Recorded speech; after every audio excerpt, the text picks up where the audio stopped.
রাজধানীর ধানমন্ডির ৩২ নম্বরে এখন বেশ আলোচিত নির্মাণাধীন সিআরই ভবন। এর বেসমেন্টকে কেন্দ্র করে গুজব ও বিভ্রান্তিকর তথ্য ছড়াচ্ছে। আয়নাঘর রয়েছে এমন তথ্যের ভিত্তিতে ফায়ার সার্ভিস পানি নিষ্কাশন করলেও তেমন কিছুই খুঁজে পায়নি।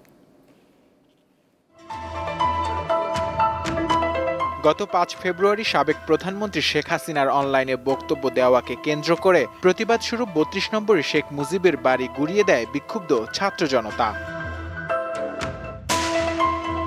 তবে ঘটনা এখানেই থেমে থাকেনি। পাশের নির্মাণাধীন সিআরই ভবনকে নিয়ে তৈরি হয় একাধিক গুজব। ভবনটির বেসমেন্টে আয়নাঘর রয়েছে এমন সন্দেহের ভিত্তিতে ভবনের বেসমেন্টে জমে থাকা পানি নিষ্কাশনের উদ্যোগ নেয় ফায়ার সার্ভিস। রবিবার সকাল থেকে ওই বিল্ডিং এর বেসমেন্টে উৎসুক মানুষের ভিড় জমে। তবে এখানে অটালা পানি থাকাতে মানুষের আয়নাঘর মনে করছে, কারণ কেউ কোনো দিকে যাইতে পারতেছে না, দেখতে পারতেছে না। আসলে আয়নাঘর বলে আখ্যায়িত এই যে যেটা এই ব্যাসটা এইটা লিফটের একটা জায়গা, লিফট সেট করবে। আমরা ইউটিউবে যা দেখি ওটা দেখেই তো আসছি। চিলে কান নিয়ে গেলে ওটা আমাদের যাওয়া উচিত না, কিন্তু আমরা যেটা সচক্ষে দেখতেছি সেটা তো আমাদের বিশ্বাস করা উচিত। ইচ্ছা বলে মানুষের আটটি পাইছে, জুতা পাইছে, ভিডিও শুনছি, ওখানে আমি আইসি দেখতাম, ওনার এদিকে কুস্তা নাই।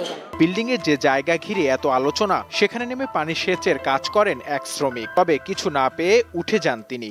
আমি এখানে ১.৫ ঘন্টার মতো খোঁজ করছি। আমারও ইচ্ছা, আমি দেখছি এর ভিতরে কি পাওয়া যায়, ব্যাট এগুলো খোঁজার জন্য ইচ্ছা নেই, নিজের উদ্দেশ্যে নামিছি আমি। সেচের কাজ শেষ করে দুপুর সোয়া ১টার দিকে ঘটনাস্থল ত্যাগ করেন ফায়ার সার্ভিসের কর্মীরা। তবে গণমাধ্যমের সঙ্গে কোনো কথা বলেননি তারা। নূর আলম, দীপ্ত সংবাদ, ঢাকা।